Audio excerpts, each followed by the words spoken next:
Bom dia, bem-vindas, bem-vindos, bem-vindas a esse novo Congresso da ANGE. Temos a honra de ser o primeiro minicurso do Congresso, então uma sorte de boas-vindas gerais para quem for participar dessa jornada maravilhosa. Eu sou Margarita Oliveira, sou professora aqui do Instituto de Economia, das cadeiras de desenvolvimento econômico e de economia feminista e economia feminismos. Então, fomos novamente convidadas pela organização da ANGE para ofertar esse minicurso. Me acompanham Lucilene Morandi, professora da UF, e Brena Fernandes, professora da UFSC. A gente participa de uma rede, que é a rede brasileira de economia feminista, a REBEF. Então, estamos muito felizes de poder trazer um pouco das nossas ideias e os debates que estamos tendo dentro da rede e em cada um dos núcleos. Depois, brevemente, quando as professoras fizerem a apresentação, vão apresentar os núcleos delas. Então, hoje, o que vamos tentar fazer é trazer algumas noções básicas sobre o que é esse mundo da economia feminista. Muito obrigada. A ideia vai ser fazer as nossas 3 apresentações, que estão muito interligadas uma com a outra, e depois, no final, abrir para um debate mais coletivo. Ok? Essas primeiras partes vão gravadas, esperamos prontamente ter disponíveis no site, sobretudo porque foi muito útil, né? Os últimos 2 anos a gente fez esse minicurso de Economia Feminista e foi material muito utilizado, inclusive, por nossos alunos de graduação, de pós-graduação. A gente divulga sempre muito esses bate-papos formais e informais que a gente foi fazendo nesses anos. Então, muito obrigada e vamos lá, vamos começar com as apresentações. Bom, então, eu vou trazer mais um panorama um pouco mais geral. Pela nossa experiência, quando a gente fala de economia feminista, a primeira pergunta que aparece é o que é a economia feminista? Então, vamos tentar começar por aí e, sobretudo, tentar começar a entender, dado que a ANGE tem esse propósito de aprofundar sobre os debates curriculares, os debates das diferentes vertentes do pensamento econômico, tentar entender aonde a economia feminista se encaixa no contexto da teoria econômica tradicional. Aí, a primeira pergunta que nos fazemos quando pensamos a economia feminista é: aonde estão as mulheres dentro da economia? E essa pergunta pode ser respondida desde vários lugares, né? Primeira questão é que, cada vez que estamos estudando, sobretudo na graduação, economia, né, nos currículos, nas disciplinas, em geral, de economia, dificilmente vamos ter professoras mulheres. As autoras mulheres que vamos ler são pouquíssimas. No melhor dos casos, temos a nossa tríade maravilhosa de Joan Robinson, a Conceição Tavares e, às vezes, se der certo, a Rosa Luxemburgo, não sempre. Então, na melhor das hipóteses, o que a gente vai estudar são essas 3 fotos lindas e novinhas, né? A Conceição nos seus tempos gloriosos lá atrás. Igualmente, nenhuma delas ia estudar a situação específica das mulheres dentro da economia. Mas, ao menos, são 3 mulheres economistas conhecidas, né? Se vocês entram no Google, em qualquer lugar colocam os 100 principais pensadores economistas, sempre são homens brancos, europeus, na grande maioria. Então, essa é uma primeira questão. A economia dificilmente estuda mulheres. Depois, mais para frente, a gente fala sobre o Prêmio Nobel, mas dificilmente estuda, sobretudo quando pensamos as grandes vertentes econômicas, as grandes teorias e tal. O segundo problema que a gente tem com a ausência de mulheres na economia, é um problema muito claro nas universidades no Brasil, mas não é um problema exclusivo do Brasil, senão que se dá no mundo inteiro, é a ausência de mulheres estudando, né? Uma coisa que a gente conversa muito com as alunas, os alunos aqui do Instituto de Economia, é que quando entramos numa sala de aula, a grande maioria, grandíssima maioria, são homens. Em geral, dentro do Brasil, essa é uma pesquisa que foi feita pela USP em 2021, dos respondentes, tivemos que o 35% das alunas são mulheres, tanto na graduação como na pós-graduação. No caso do Instituto de Economia, eu tenho quase certeza que é mais baixo. Claro que vai dependendo do ano, mas a última vez que tínhamos feito esse levantamento, o número estava muito mais perto dos 25 que dos 35. Na UF é 30. UFSC, temos o dado? É menos que 30. Então, se dá uma situação onde, desse lado das cadeiras, não temos mulheres, e desse lado daqui também não. As professoras somos 26%.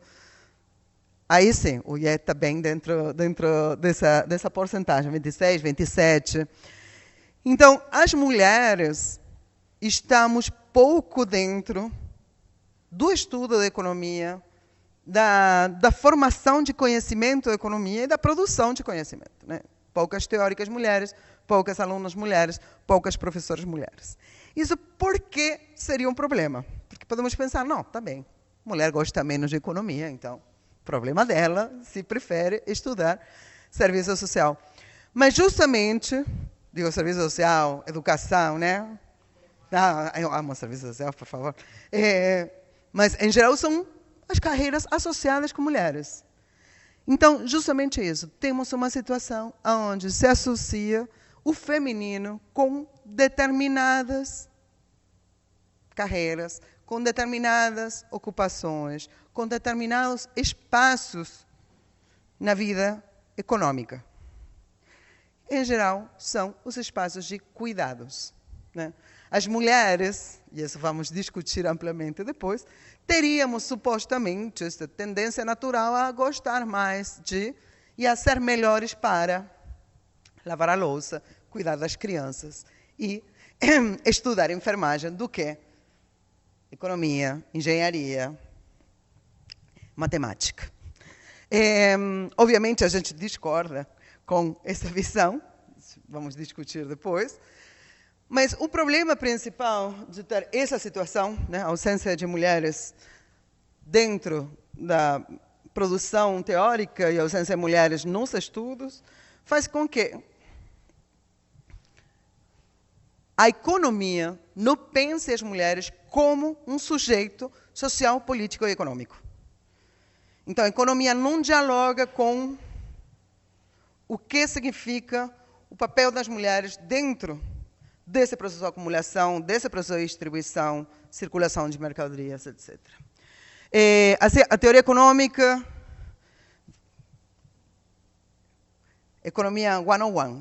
Que estuda a economia econômica? A teoria econômica. A teoria econômica vai estudar a formação da riqueza das nações, vai estudar a distribuição dessa riqueza, sempre desde uma perspectiva profundamente abstrata, mas masculina.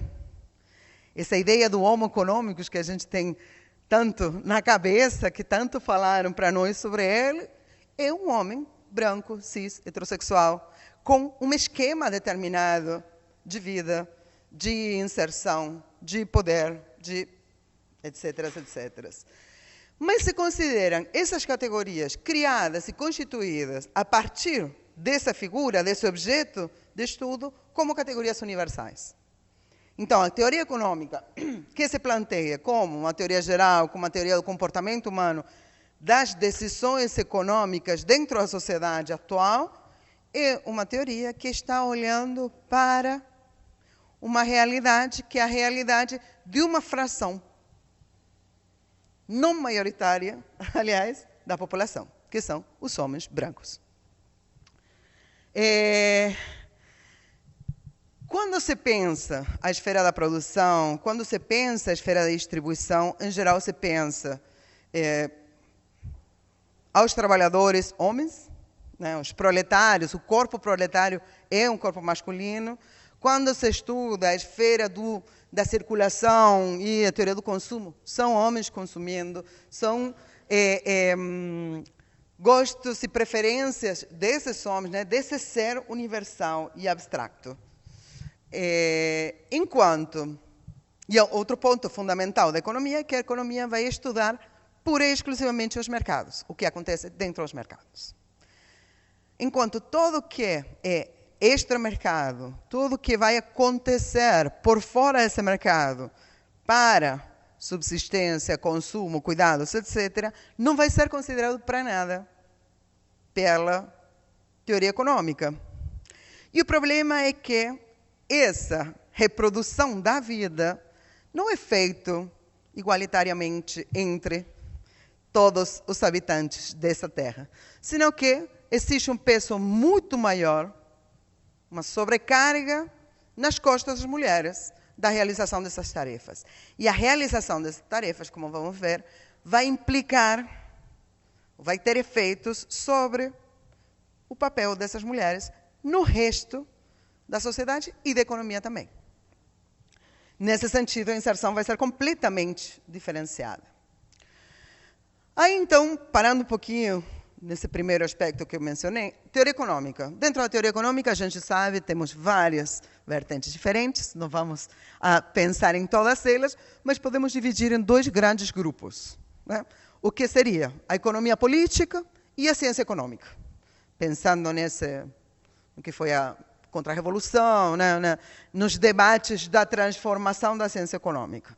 Temos que a economia política tradicional, no pensamento da teoria do valor-trabalho, etc., ia focar em quê? Ia focar na formação da riqueza e a distribuição dessa riqueza, essencialmente através da teoria do valor-trabalho, Smith, Ricardo, Marx.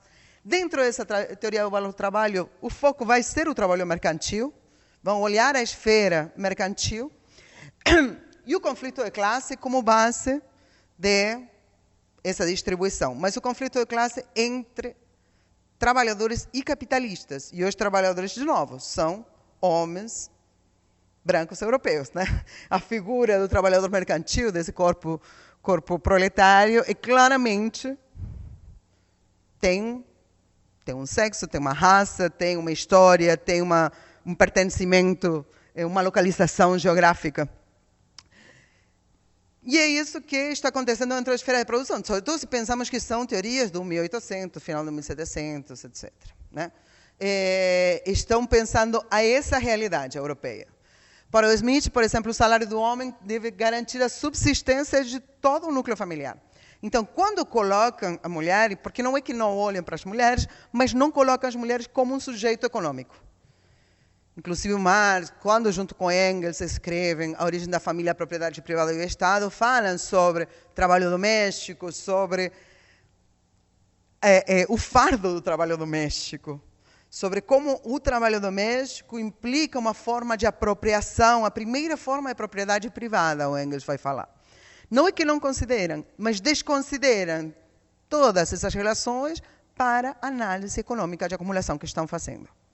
Então, existe isso aí, perfeito, mas não tem a ver com a estrutura econômica, não tem a ver com o processo de acumulação. Depois chega da outra parte, né? Transformação da economia política em ciência econômica, e conhece todos os infinitos problemas que a gente já conhece, né? Desfazamento do processo histórico, problemas metodológicos, inclusive, né? Numa determinação conjunta de preços, quantidade de distribuição, etc. Não vou dar uma aula sobre isso, mas, essencialmente, a ciência econômica que vai considerar qual é a primeira definição que temos nos manuais. A ciência econômica é a ciência que estuda a distribuição de melhor alocação de recursos escassos. Quando pensa nessa alocação, sobretudo quando pensa na determinação do equilíbrio geral, determinar preços e quantidades, preços de venda, quantidades de produção, etc., o faz desde a perspectiva da teoria do valor-utilidade. Então, esquecemos da teoria do valor-trabalho, dos determinantes históricos, do conflito de classe, até da existência das classes sociais. Passamos a considerar que as decisões de que produzimos, quanto produzimos, como produzimos, são tomadas sobre a base das nossas preferências. Mas aí o ponto e as nossas preferências, como se existisse um ser único, abstrato, que representa, né? Aí voltamos a esse famoso Homo economicus, ou as preferências específicas de um grupo determinado. O que vamos ter, além do mais, é que metodologicamente vai se pensar que a economia funciona através das trocas de indivíduos racionais, egoístas, né? através de decisões racionais vão a interagir nos mercados, definindo preços de equilíbrio, quantidade de equilíbrio. Princípio de substituição dos fatores, né? Não vou entrar no específico, mas temos que a gente já sabe. Como se define preço e quantidade? Vamos ter uma função de utilidade ou uma função de produção, vamos fazer a derivada primeira, a derivada segunda, vamos chegar a um resultado. Como se por trás dessa função de produção, a função de utilidade, pudéssemos aglutinar o total, a totalidade da sociedade, a totalidade das relações econômicas. Então, princípios de concorrência perfeita, substituição dos fatores, lei de Say. Aí, claro que temos também teorias que não utilizam a lei de Say, teorias keynesianas e tal, que têm igualmente vários problemas. Rendimentos marginais decrescentes, né? Condições essenciais para a economia neoclássica funcionar. E Homo econômicos como esse agente econômico fundamental, com seu esquema de preferências muito determinado e que traz, essencialmente, uma visão androcêntrica do funcionamento da sociedade. Ou seja, o homem está no meio. E o homem em todos os sentidos do homem, né? O homem está no meio com respeito à natureza, o homem é central. A economia, em geral, como considerar a natureza? Considerar a natureza como um recurso, como um insumo, não como parte de uma relação harmônica entre os seres vivos desse planeta. A gente, outro dia, não vai ser hoje, mas outro dia pode discutir o que isso implica. E androcêntrica no sentido que coloca no centro o comportamento do homem masculino. Considerando ele como universal, e qual é a implicação que tem o fato de considerar ele como universal? Essencialmente tem a ver com o quê? As políticas econômicas, que são principal, talvez resultado da análise. A gente, para que analisa a economia? Para pensar como temos que agir, né? que políticas têm que ser feitas, etc. Se consideramos que as relações sociais, econômicas e políticas estão caracterizadas por esse homem único, racional, egoísta, individualista, que representa o todo, então as políticas que vamos pensar são políticas gerais, como se fossem neutrais, ou seja, não tivessem efeitos diferenciais sobre os vários grupos. E isso, claro que é um problema se pensamos, se olharmos uma realidade como a nossa, onde temos, primeiro, obviamente, homens e mulheres, mas também temos raças diferentes, classes diferentes, religiões diferentes, crenças políticas diferentes e por aí vai. Orientações sexuais diferentes. Nesse sentido, então, sobretudo, né? Vou passar meio rápido, estou perdendo muito tempo, estou falando muito. Mas por trás dessa ideia do homo econômicos, então, temos esse homem racional, esse homem que é muito previsível. Por que serve para... Por que a teoria econômica faz esse esforço de abstração?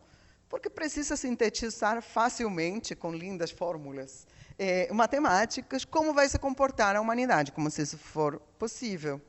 Nesse sentido, o Robinson Crusoe é a principal metáfora que os nossos alunos vão aprender, né, sobre a racionalidade, sobre o interesse pessoal, sobre a autossuficiência. Robinson Crusoe é um cara que chegou aí e tinha toda a vida resolvida.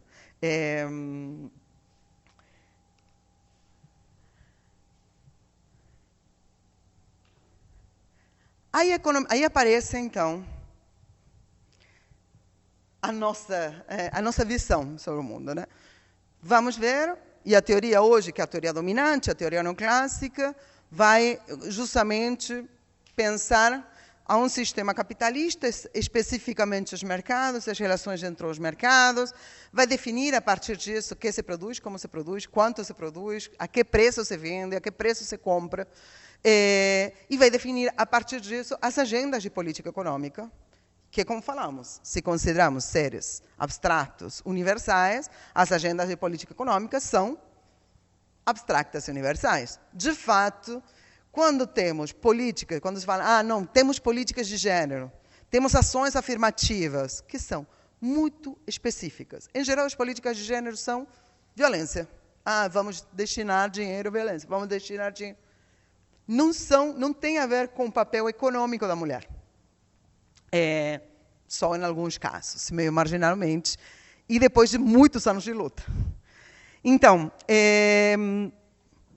teoria neoclássica vai pensar nesse comportamento dentro do mercado, vai associar a felicidade, a satisfação, com a materialidade, com a compra de bens materiais, com a produção e compra de bens materiais. O fim último da humanidade é produzir e consumir. Comprando e vendendo, é gerar dinheiro, gerar riqueza, é gerar lucro.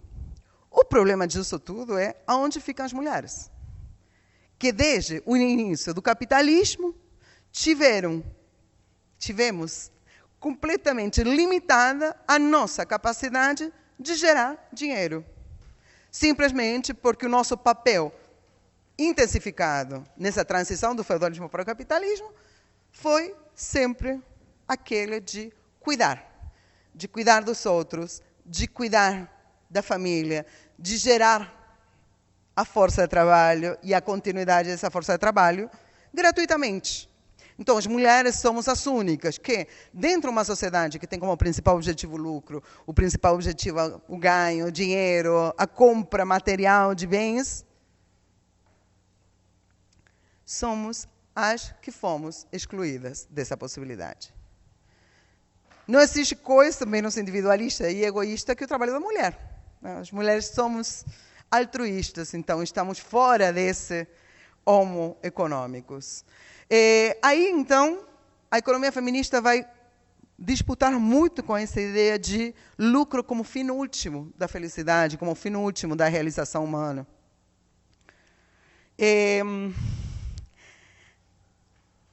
Eu queria trazer esse livro que eu adoro. Eu adoro esse livro. Em português, a tradução foi diferente, mas eu botei em inglês porque eu gosto desse título, acho maravilhoso. Quem Fazia o Jantar, do Adam Smith. Em português se chama O Lado Invisível da Economia.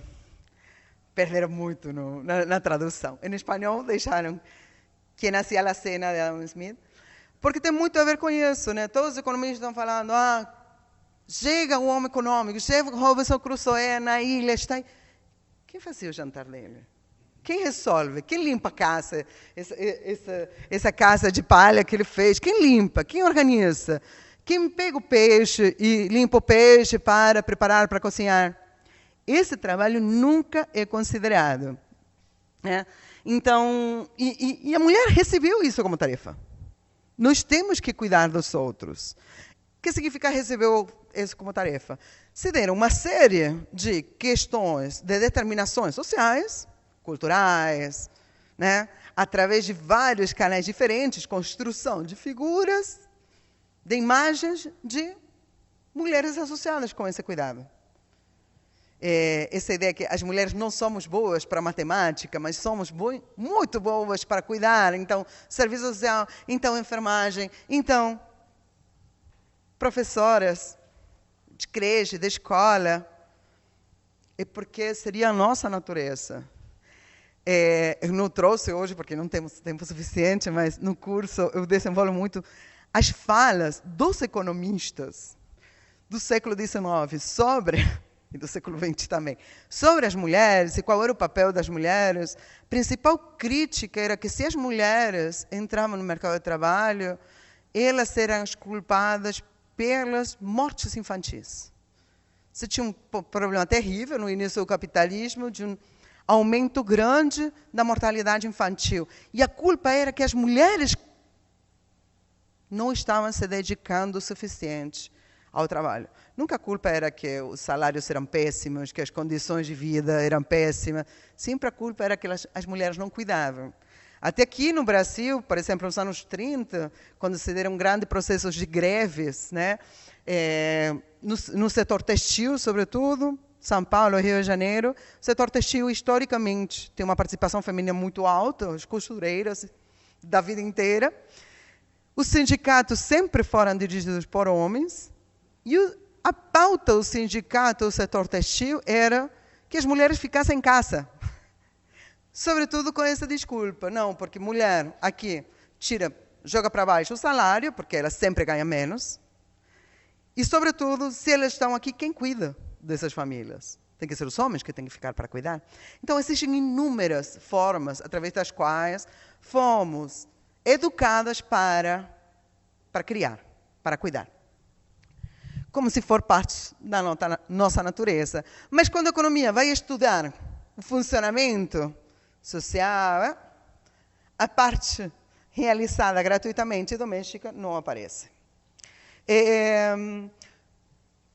Vou um pouquinho mais rápido. Para a teoria neoclássica, então, as famílias são unidades de consumo, vão definir a partir, então, dessas decisões, estudo das preferências desse núcleo familiar, o que essas famílias vão decidir comprar, quanto vão pagar, etc. Porém, não é a análise desse núcleo familiar não inclui todos os diferentes gostos e preferências dos membros, senão que é do patrão família. É justamente aquele homo econômico que vai definir o esquema de gostos e preferências, através dos quais se resolve a solução do sistema, né? Essa curva de utilidades é a curva de utilidades do homem. As mulheres, então, e a produção doméstica para consumo, autoconsumo, isso não é incluído. As mulheres são consideradas reprodutoras da força de trabalho e não parte da força de trabalho. Elas são fábricas de reprodução de trabalhadores, fazendo isso gratuitamente, sendo confinadas, então, através de todo esse esquema que eu comentei, a trabalho reprodutivo de cuidados dentro da esfera privada, dentro do âmbito dos lares. Nesse sentido, são carentes de valor mercantil, trabalho gratuito, e trabalho que não vai ser considerado praticamente por nenhuma esfera de análise econômica. Então, a mulher não é um agente econômico para a teoria econômica, não tem a valorização dentro do PIB do trabalho doméstico não remunerado, não sabemos quanto as mulheres e os homens se distribuem esse trabalho doméstico, qual é o peso desse trabalho doméstico. E não temos, então, as mulheres como objeto da política econômica, ao menos que, através de processos de muita luta, se conquiste essa reivindicação. Por exemplo, nos dias de hoje, quando se discute a necessidade de ter políticas de cuidados. Nesse sentido, então, por exemplo, né, desde o início, como eu falei, as mulheres ou são excluídas do mercado de trabalho, e quando entram no mercado de trabalho, sempre entram em condição de inferioridade. Ou não recebem o próprio salário, Silvia Federici chamou isso do patriarcado do salário, aconteceu por muitíssimo tempo, e em alguns casos acontece até os dias de hoje, que as mulheres trabalham e o salário é recebido pelos maridos, pelos pais. Mas acontece também até os dias de hoje que a mulher sempre, em todos os países, sem importar o nível de desenvolvimento desse país, sem importar o nível de riqueza desse país, sem importar o nível de desigualdade desse país, as mulheres recebem menos. Sistematicamente, desde o Brasil até a Suíça, as mulheres recebemos um salário mais baixo. Isso quer dizer que temos cerceado a nossa participação dentro dos mercados, né? O nosso acesso e a nossa independência econômica. Então, até aqui, eu falei, temos a economia política, que vai focar sobretudo na esfera da produção, pensando a força de trabalho, a produção de mercadorias, conflito capital-trabalho, sempre considerando tanto o capitalista, claramente o capitalista é masculino. Eu falei só que o proletário é masculino, mas claramente o capitalista, quem detém o poder, a acumulação, etc., é masculino, e trabalhadores proletários, em geral, considerados homens. A ciência econômica vai focar mais na esfera da circulação, então, na distribuição, na troca, considerando as trocas como trocas entre livres, iguais, etc. E a economia feminista vai chegar para incorporar a esfera da reprodução.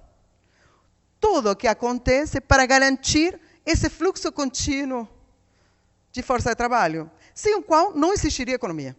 Então, partimos da base que, sem a força de trabalho, sem a reprodução dessa força de trabalho, não existiria nem humanidade, né? Não é que não existiria economia, mas claramente a economia não existiria. Não existiriam os trabalhadores que vão trabalhar na esfera da produção, nem existiriam os compradores que vão comprar na esfera da circulação. Então, a economia feminista começa a colocar essa necessidade de olhar as interações entre a esfera da reprodução com a produção e distribuição. Aí, nesse sentido, minha querida Brena, que eu admiro muitíssimo, e sempre está presente. Acho que já fora as minhas alunas sabem que a Brena sempre está presente nas minhas aulas.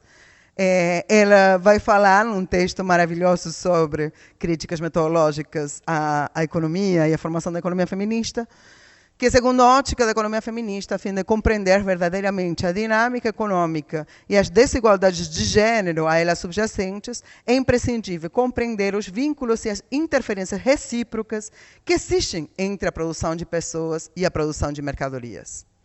Não podemos não olhar para a reprodução dessa força de trabalho para entender como funciona o sistema econômico. Essencialmente porque, como vamos ver, essa reprodução da força de trabalho vai ter implicações sobre a participação das mulheres no mercado de trabalho e na produção de mercadorias, vai ter implicações sobre a participação social e política dessas mulheres, etc., etc. Mas isso eu vou deixar com as colegas. Assim, então, a economia feminista essencialmente vai criticar, sobretudo, a economia neoclássica, mas também a ausência de mulheres dentro da economia tradicional. Vai criticar metodologicamente, inclusive, a construção neoclássica. Aí vou fazer só uma pequeníssima parêntese, pois não vou acabar nunca mais, senão, que tem a ver com o fato que a economia feminista não significa pura e exclusivamente colocar mulheres dentro de uma análise. A gente não faz isso, não é que vai contar pobres e aí separar quais são as pobres mulheres e pobres homens. Não é que vamos lá observar trabalhadores e observamos simplesmente trabalhadoras mulheres e trabalhadores homens. A economia feminista é uma vertente econômica que considera a relação da interação entre essa divisão sexual do trabalho, as relações patriarcais de determinação dos papéis sexuais de gênero e o funcionamento íntegro do processo de produção e acumulação que implica condições sistêmicas de opressão sobre corpos feminizados e racializados. Ou seja, é uma teoria que vai pensar desde outro lugar e de outra óptica. Nesse sentido, vai criticar bastante o que chamamos de economia de gênero, que é simplesmente trazer dentro do arcabouço neoclássico a ideia de que existe um homo econômicos e uma mulher econômicos. Isso seria simplesmente... Bom, obviamente, existem diferenças entre homens e mulheres, ninguém pode negar isso. Quem hoje nega isso porque não está olhando para a realidade, assim como quem nega o fato que existem diferenças de raça, etc. Então, obviamente, hoje os economistas já não podem negar mais que existem grandes diferenças entre homens e mulheres, porém, tem há muitos anos, começando com o Gary Becker, né, lá atrás, no 1950, na escola de Chicago, uma tentativa de incluir dentro das funções de utilidade um processo de barganha entre homens e mulheres. Então, a decisão das mulheres de ganhar menos, de ficar nos cuidados, não seria uma decisão imposta por determinadas relações sociais e políticas, sino que a partir de um processo de escolha racional, de negociação entre dois agentes econômicos que vivem dentro de uma família. Então, dentro desse processo de barganha intrafamiliar, se escolhe quem vai para o mercado de trabalho e quem cuida. Misteriosamente, sempre a mulher, aquela que perdeu e ficou em casa sem salário. Mas, então, existem dentro do que seria os estudos de gênero várias considerações diferentes, assim como existe dentro da economia várias vertentes diferentes. A teoria neoclássica, em particular, é muito criticada pela economia feminista. Então, o principal eixo da economia feminista é a crítica metodológica. Essencialmente porque a economia feminista vai se posicionar contra essa ideia de centralizar os mercados e o lucro. O que a gente quer, o que a gente gostaria, é que no centro das análises estivesse a vida, que no centro da política estivesse a vida e essa reprodução da vida, essa sustentabilidade da vida, e não o ganho, o lucro, a acumulação. Enfim, utópico, mas a gente vive disso. Aí, então, vamos questionar essencialmente esse viés androcêntrico da teoria econômica, as representações abstratas, a neutralidade das políticas e a ausência, justamente, de mulheres em todo o que é as atividades não remuneradas. Então, qual é esse papel da reprodução dentro do processo de acumulação? Temos 4 grandes linhas.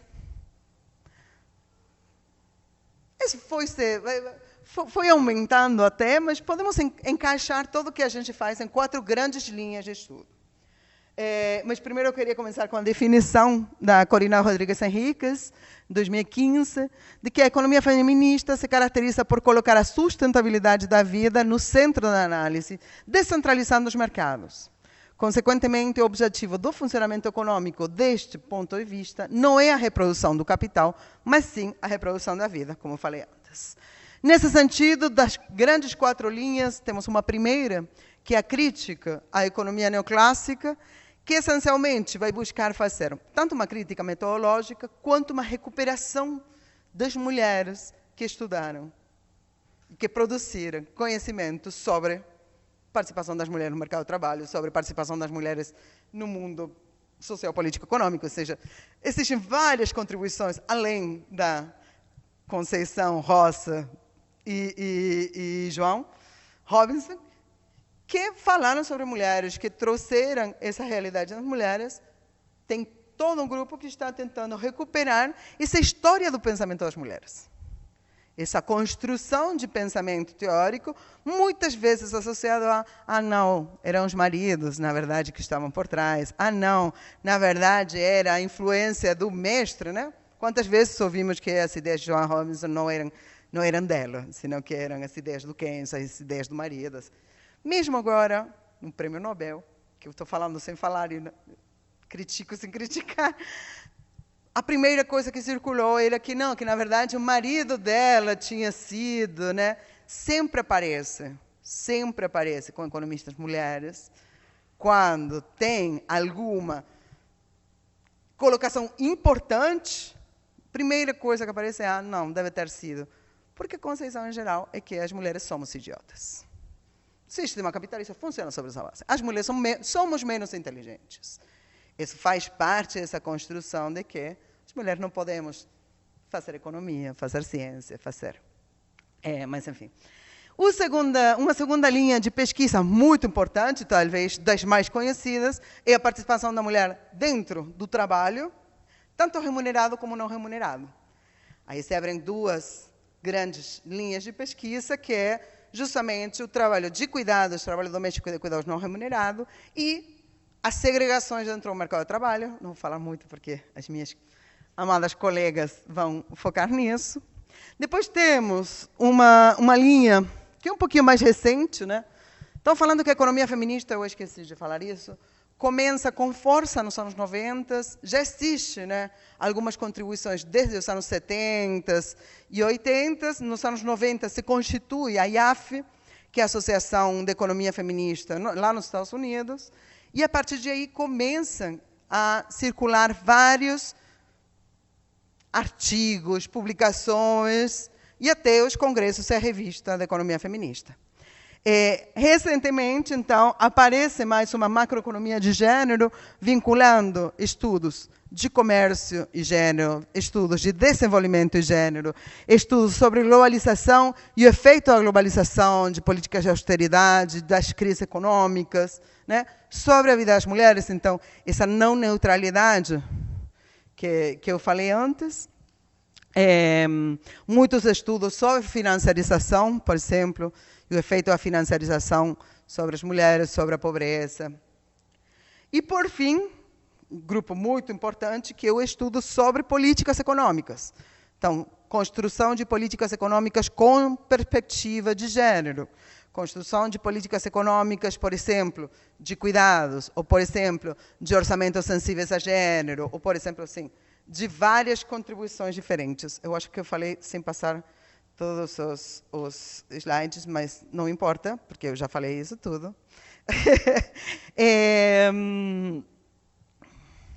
Dentro de cada um desses grupos, e já com isso eu vou finalizando para passar para as minhas colegas, o que vamos ter é várias linhas de análise diferentes.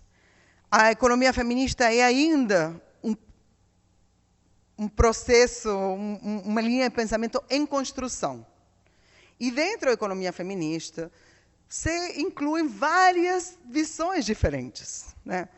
Temos economistas feministas que vêm de um arcabouço mais marxista, temos economistas feministas que vêm de um arcabouço mais neo-keynesiano, pós-keynesiano, clássico, institucionalista. Então, temos várias. O ponto em comum, então, a base fundamental é a crítica à economia neoclássica, né, essa construção individualista, do individualismo metodológico e a universalização das categorias através do homem econômico, e a necessidade de centralizar a vida ao invés que o lucro. A partir dessa necessidade de colocar a vida como elemento central das relações humanas e não os mercados de lucro, o que a gente está trazendo é justamente todas essas dimensões da reprodução que têm um impacto claro sobre a produção, a acumulação, etc., etc. Então, eu acho que posso passar para vocês falarem um pouco mais sobre como a gente vai construindo essas linhas de pesquisa. E convido a todas, todos e todas a se interessarem mais, a lerem mais sobre a economia feminista, a entender melhor, inclusive, o que significa essas diferentes visões, esses diferentes olhares, e os impactos, né, a refletir sobre os impactos que isso pode ter sobre a nossa forma de pensar como fazer política econômica e como melhorar esse mundo. Obrigada.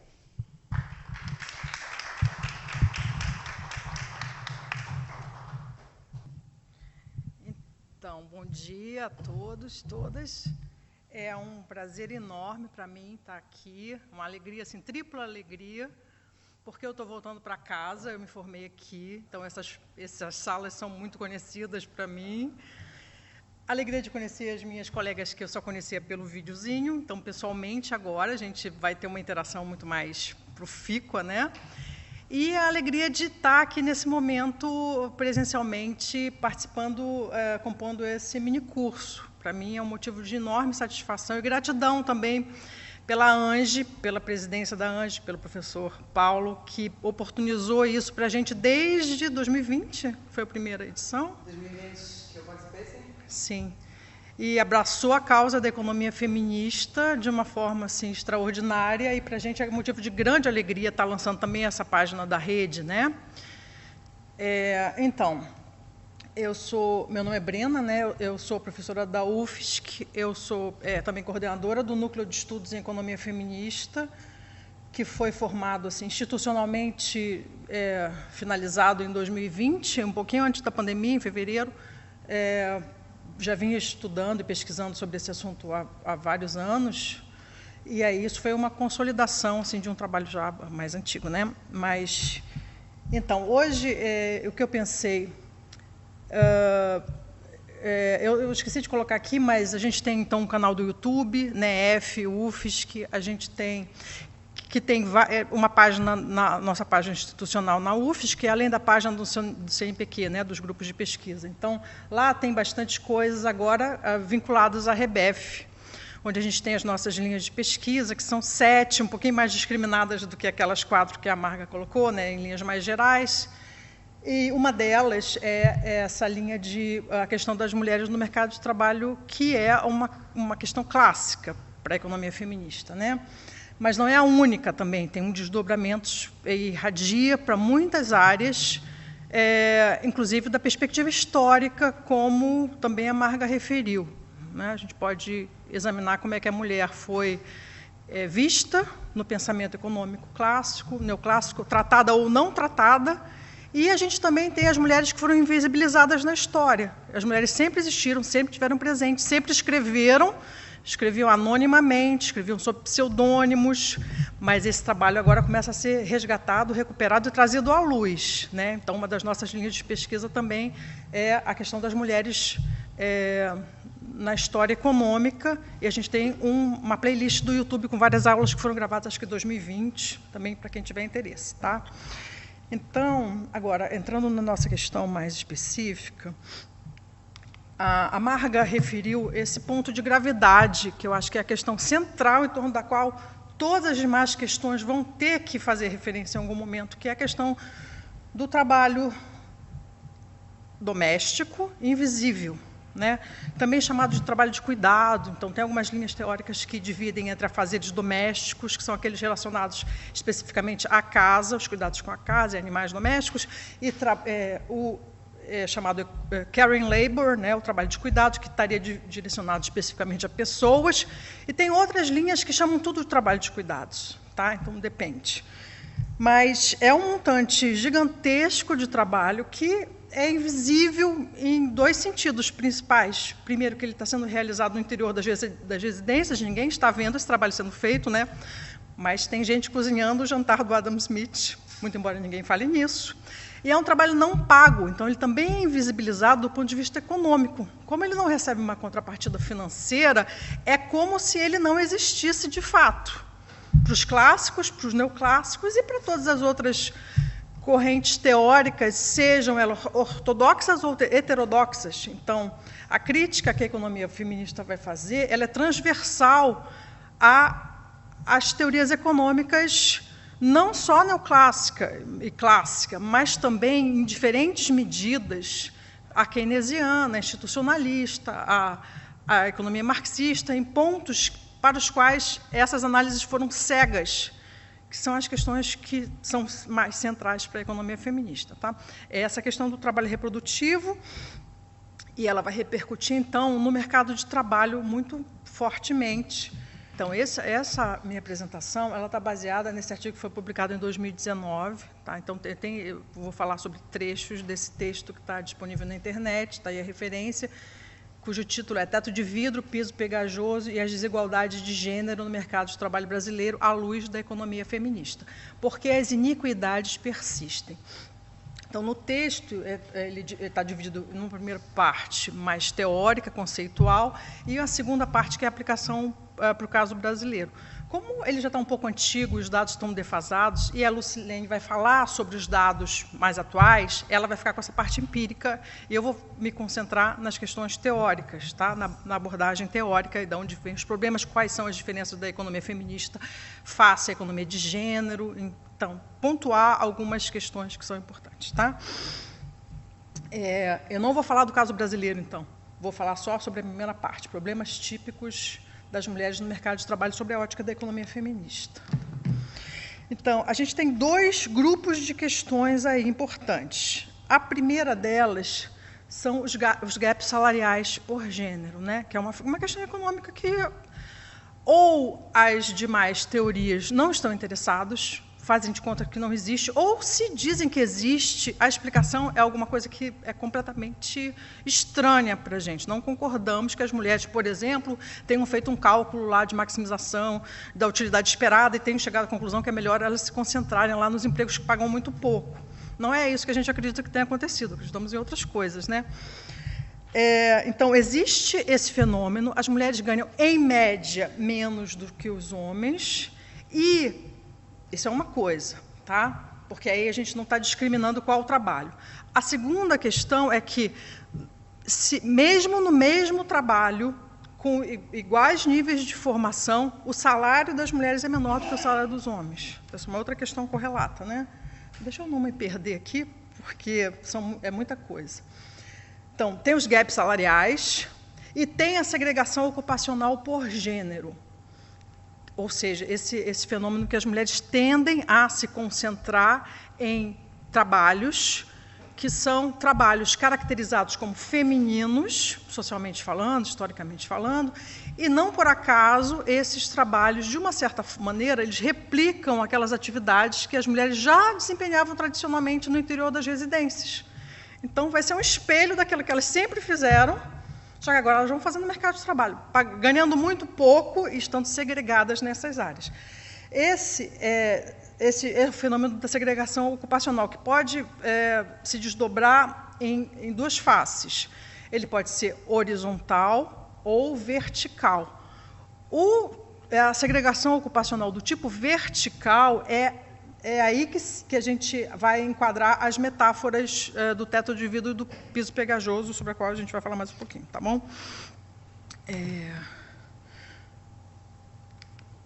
Falando dos gaps salariais, a gente tem, eu não vou entrar nos dados, né, como eu mencionei para vocês, a Lu vai entrar com muito mais detalhes, uma pesquisa muito mais recente que ela fez, mas a última PNAD contínua, por exemplo, que foi publicada recentemente, ela mostra que, em média, as mulheres ganham em torno de 25% a menos do que os homens, trabalhando na mesma função e em todos os níveis, e tendo os mesmos níveis de educação e escolaridade que eles. Esse é o fenômeno dos salários desiguais para trabalhos iguais.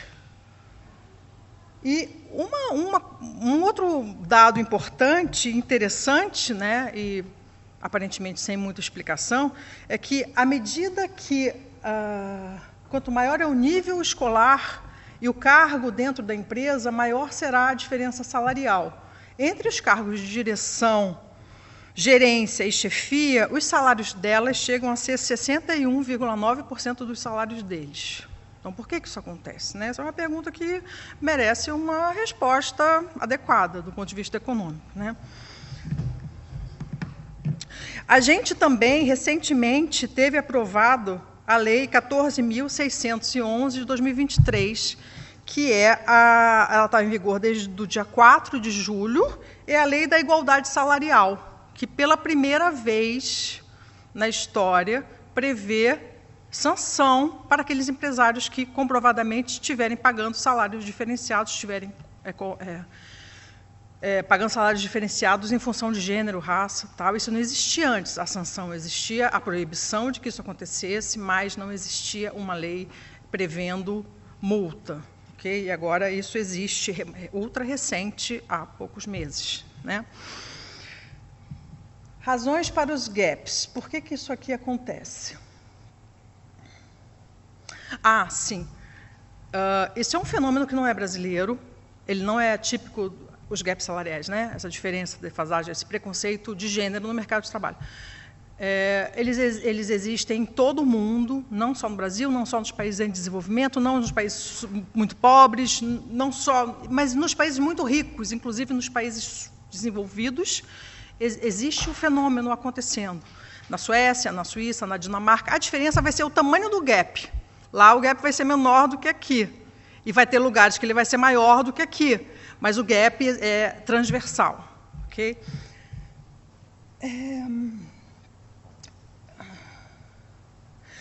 Em que pese a existência do fenômeno, ou seja, um fato econômico real, várias escolas e muitos economistas negam a existência desse fenômeno.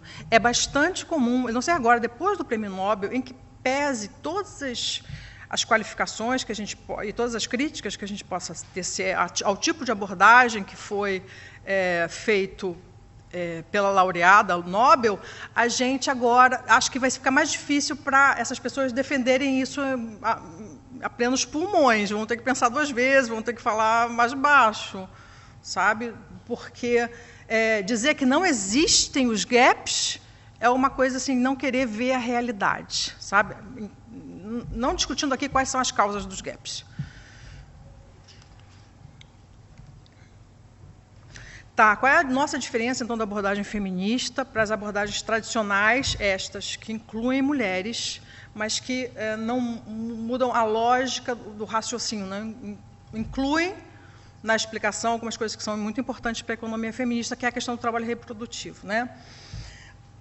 Os modelos explicativos de inspiração feminista vão entender que os gaps e a discriminação que a mulher sofre no mercado de trabalho são uma irradiação, um desdobramento da sua sobrecarga que a mulher carrega, historicamente, que já vem, a mulher já chega no mercado de trabalho em situação de desvantagem comparativamente aos homens.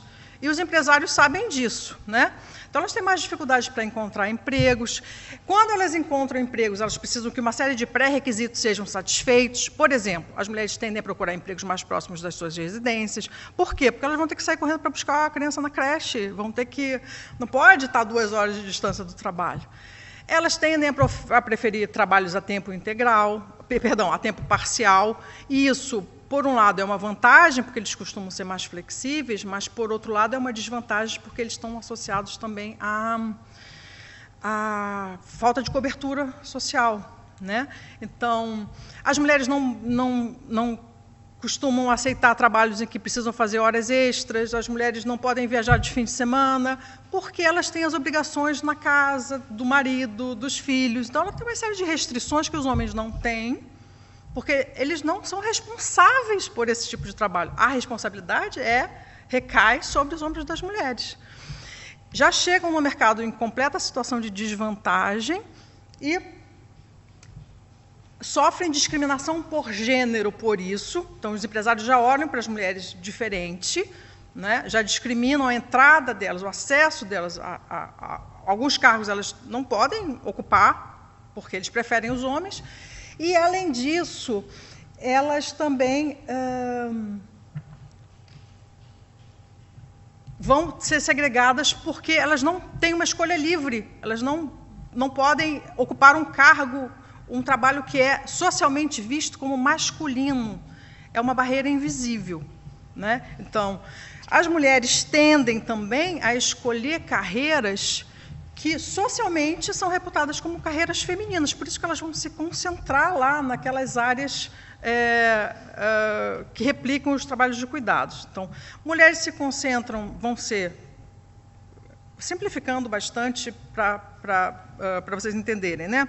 Enfermeiras, cuidadoras de idosos, empregadas domésticas, garçonete, comissária de bordo, que até bem pouco tempo atrás, não sei se vocês se lembram, mas eu sou antiga, chamavam aeromoças, porque não tinha moço, porque só tinham mulheres ali servindo, né?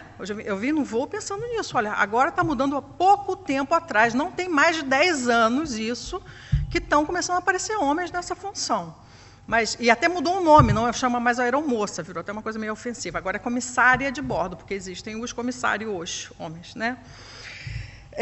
Recepcionistas, secretárias. Então, ela está sempre servindo, ela está sempre cuidando de alguém, do chefe, do patrão, do passageiro do avião, que é o que ela já sempre fez. Ela foi treinada para fazer desde criança, né? Enquanto que os homens são estimulados socialmente a serem médicos, cirurgiões. As mulheres são as enfermeiras e as secretárias. Eles são os médicos, são os cirurgiões. Eles são os pilotos de avião, elas são as aeromoças. Eles são os engenheiros. Elas são as arquitetas. Também tinha esse preconceito antigamente, não sei como é que está agora, mas era uma coisa bem feminina. As mulheres não iam fazer engenharia, elas iam fazer arquitetura, que era mais uma coisa artística e tal.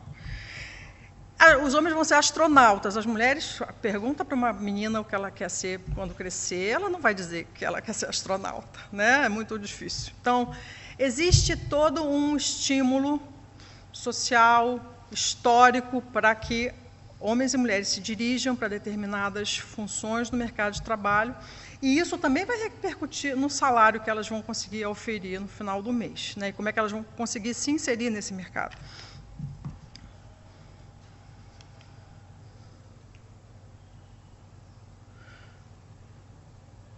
Então, as diferenças no valor dos salários não estão associadas a diferenças, a causas biológicas, né? No início, isso podia ter alguma participação.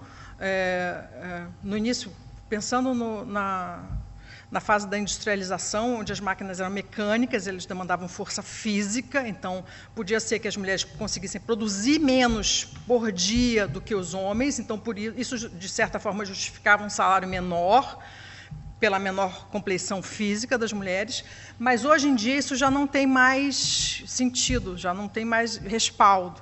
Então, o que a gente vai entender é que o que está vigente ainda hoje é um resquício social, patriarcal, que enxerga que o salário das mulheres é um complemento da renda da família. Isso lá desde o Adam Smith, né? O homem, a ele cabe o ganha-pão, a manutenção da família, a manutenção financeira. Esse é, então, um resquício do patriarcado que perdura hoje, e é com isso que a gente está tratando, é com isso que a gente está lidando. Também, pensando sobre essas coisas, né, não faz muito tempo, historicamente falando, que isso era assim, aqui no Brasil e no mundo. Aí eu, pensando sobre isso, de novo, me lembro que, quando eu era criança, a minha mãe não podia trabalhar, o meu pai não deixava. Era uma espécie de desonra a mulher trabalhar, porque o homem não estava conseguindo dar conta do recado. E as minhas amigas, a mãe de nenhuma delas trabalhava. Isso não faz tanto tempo assim, historicamente falando. Isso mudou muito nos últimos tempos, nas últimas décadas, mas há pouco tempo atrás era bastante diferente. Então, o Adam Smith, ele ainda consegue responder um pouco do sistema que a gente está vivendo hoje. A ideia de que o homem precisa ganhar mais porque ele é o cabeça da família, e a mulher não.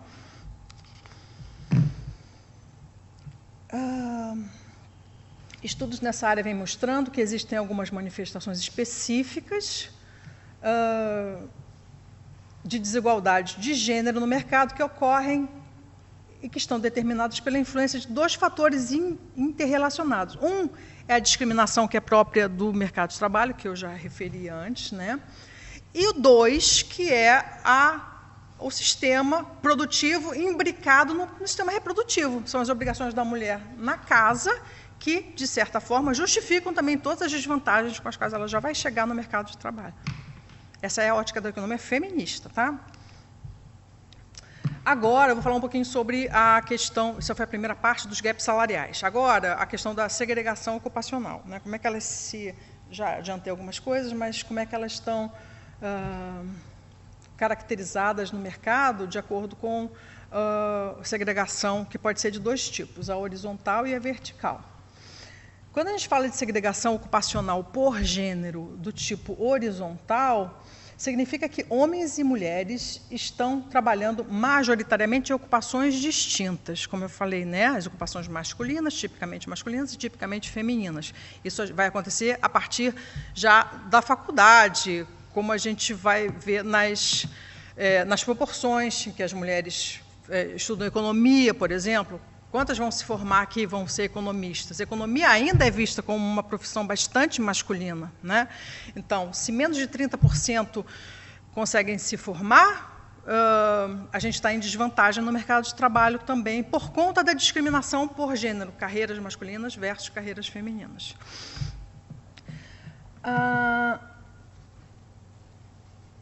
Sim, a gente também pode pensar na discriminação horizontal em função dos setores econômicos. Então, as mulheres tendem a se concentrar no setor terciário, que é o setor de serviços, e porque, novamente, não por coincidência, o setor terciário está relacionado a essas profissões femininas, que são as profissões de cuidado, agora não mais no lar, mas cuidado na esfera econômica. Então, a gente pode pensar nessa metáfora do piso pegajoso,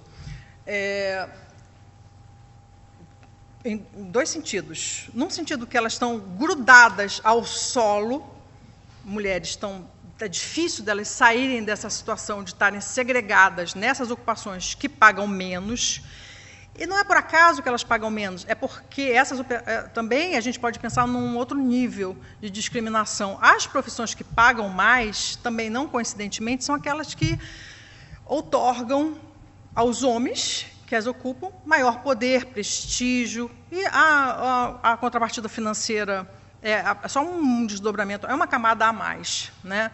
Então, as profissões femininas são menos prestigiosas, possuem menos status e conferem menos poder àquelas pessoas que estão ali. Já os homens, em comparação, eles estão preferencialmente concentrados nos setores primário e secundário da economia.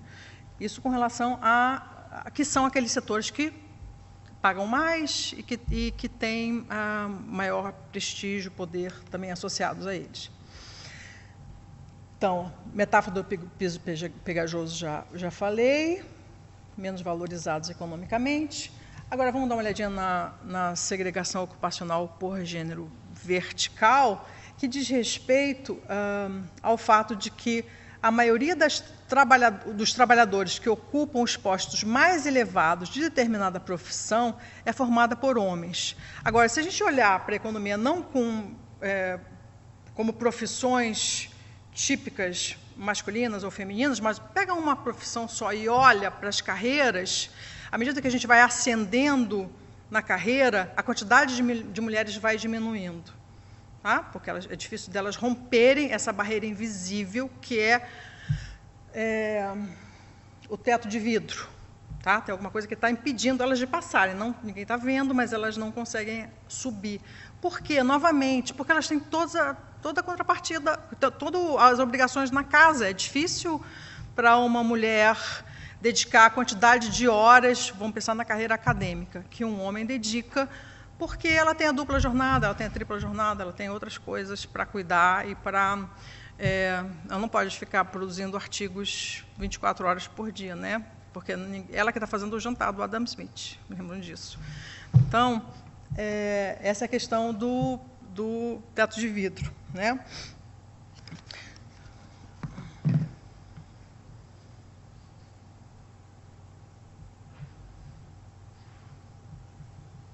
Sim, os homens estão mais concentrados nos escalões superiores de todos os setores econômicos, inclusive no setor terciário, que é aqueles que as mulheres predominam, no setor terciário.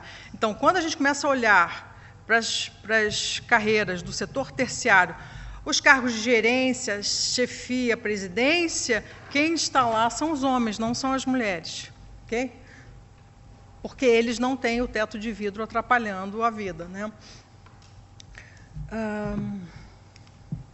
Então, algumas questões que podem ser levantadas para explicar, do ponto de vista da economia feminista, o que está atrapalhando a mulher a chegar no mercado em condições de igualdade frente a frente os homens, e receber salários iguais, e não ter estigmas de mulher pode fazer isso, homem não pode fazer aquilo. Então, eu coloquei, não está numa ordem de importância, né, mas são razões que estão ali no Henriques, mas no texto tem as referências completas, né, mas que são algumas razões que são colocadas como possíveis, segundo a ótica feminista. Então, em primeiro lugar, estereótipos de gênero, que a gente já mencionou, profissões masculinas, profissões femininas. Falta de iniciativa e de espírito de liderança. Tá? Então, os homens, tem até uma explicação biológica, a testosterona, então os homens são mais aguerridos, são mais líder por natureza. Né? As mulheres são mais passivas, são mais conciliadoras, então não dá para ser líder, porque não consegue conduzir direito e tal. São preconceitos, né? Isso é preconceitos de gênero. Mulheres têm TPM, então... Né? Vai ter dias que elas vão estar fora de circulação, não pode assumir um cargo de muita responsabilidade por conta dessas questões. Falta de oportunidade para as mulheres formarem experiência. Aquele negócio, quem veio antes, o ovo ou a galinha? Né? Se elas nunca têm oportunidade, elas não desenvolvem a competência de ter aquela... Né, de serem gerentes, serem boas líderes, porque elas nunca foram treinadas para isso e nunca tiveram oportunidade. culturas empresariais hostis. Então, isso, né, o preconceito leva e isso tudo é muito sutil, às vezes. Não é? Isso não é às claras, como já foi no passado, muito mais às claras do que é hoje. Mas um ambiente que é muito masculino, do ponto de vista da quantidade, as mulheres se sentem um pouco... É difícil mesmo chegar e expor a sua opinião num ambiente que está dominado por o código masculino, né? A mulher sente, quando ela está numa roda de conversa, só tem homens, ela chega e todo mundo para de falar. Estava falando alguma coisa que eu não podia ouvir, né? Estavam falando papo de homem, papo de mulher. Então, tem culturas empresariais que são refratárias à presença de mulheres. Por fim, mas não menos importante, a questão das obrigações da mulher em casa, né? Que é o ponto central. Eu podia, ouvindo a Marga falar agora, podia ter incluído outras. Mulheres não são inteligentes, né? Mulheres não são racionais o suficiente. Elas são aquela coisa mais... tem muito mais a ver com sentimentos do que com a razão. Tá? E isso, nossa, é tão interessante. Fazendo um parênteses agora, tá? Fora da apresentação, mas só porque eu me lembrei também, enquanto ela falava disso, eu estou terminando um artigo sobre o papel econômico e as ideias econômicas da Nízia Floresta, que foi considerada a primeira a feminista brasileira. Ela nasceu em 1810, 2 anos depois que a família real desembarcou no Brasil. E era uma pessoa, pelo que eu estou lendo, assim, fora da casinha mesmo, na época, porque ela corria risco de vida pelas coisas que ela dizia. Tá? Então, publicou, por exemplo, um primeiro trabalho que é referência, em 1830, tá? Época da família real, Dom João VI, Dom Pedro I, dizendo que os homens não deixavam as mulheres estudar, porque as mulheres eram proibidas sequer de frequentar escolas, naquela época eram analfabetas mesmo, porque eles tinham inveja delas e tinham medo da capacidade delas roubarem os cargos públicos que eles... Nossa! Então, é uma questão de... É uma coisa muito antiga e que a gente sofre ainda resquícios, né? Obviamente que não tem nada comparado com isso, com como era a situação das mulheres no século XIX. Tem uma luta ainda a ser travada, mas a gente está caminhando, né? Isso aqui é uma prova disso. Esse mini curso aqui, numa universidade pública, que tem disciplinas tradicionais, é uma prova de que as coisas estão mudando, né? Eu acredito.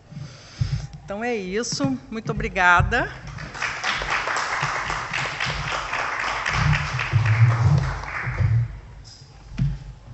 Bom dia. Obrigada, Margarita, por ter me convidado para participar desse minicurso, que é uma ótima ideia, uma oportunidade muito bacana dentro do Congresso da ANGE. Obrigada, ANGE, por um espaço tão interessante e bacana para a gente.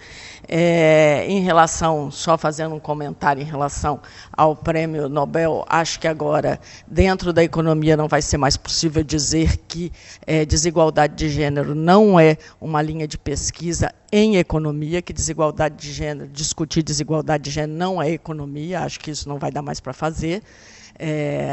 Muito bom, isso é um passo importante, esse prêmio, eu acho que tem essa categoria, né? Bom, eu sou Lucilene Morante, sou professora da Universidade Federal Fluminense e sou coordenadora, junto com a Ildete Pereira de Mello, do Núcleo de Pesquisa em Gênero e Economia da Faculdade de Economia, que foi montado, lançado em 2017, patrocinado, brigado pela Ildete, que é uma pessoa que está nessa luta por colocar a discussão da desigualdade de gênero dentro da economia há muitas décadas aqui no Brasil. Bom, eu que passo. Eu passei aqui?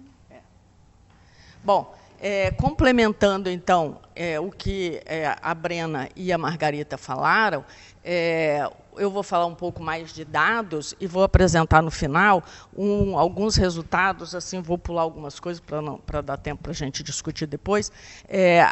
Durante a pandemia, a gente conseguiu fazer uma pesquisa sobre os impactos da pandemia no Brasil. Foi uma pesquisa que foi feita pela internet, a gente disponibilizou na internet. A gente teve um resultado de número de respondentes bastante grande, e a gente queria, no Brasil, a gente estava sem a pesquisa da PNAD sobre trabalho não remunerado no Brasil, e a gente lia sobre os impactos. A gente tinha acesso aos dados que estavam sendo coletados em outros países sobre o que estava acontecendo com o impacto da pandemia, especialmente sobre as mulheres, como era diferente o impacto sobre as mulheres que sobre os homens, e a gente queria ter alguma ideia de como isso também funcionava e estava acontecendo no Brasil, e a gente conseguiu essa pesquisa financiada pela FES, pela Fundação FES, e aí eu vou mostrar algumas coisas no final, mas antes eu vou mostrar algumas coisas de dados gerais que marcam são exemplos do que a Margarita e a Brena estavam falando. Então, a primeira coisa é que o mercado de trabalho é marcado por desigualdade de gênero. A teoria econômica diz que as pessoas acessam o mercado de trabalho, têm oportunidade de trabalhar e têm rendimento que é ou correspondente à sua produtividade ou correspondente à sua qualificação, que seria anos de escolaridade. Nenhuma dessas duas coisas explica por que as mulheres ganham menos que os homens ou porque as mulheres estão fora do mercado de trabalho. Não são justificativas suficientes para a gente entender. As mulheres no Brasil, por exemplo, desde o final da década de 80, têm nível de escolaridade, anos médios de escolaridade maior do que os homens.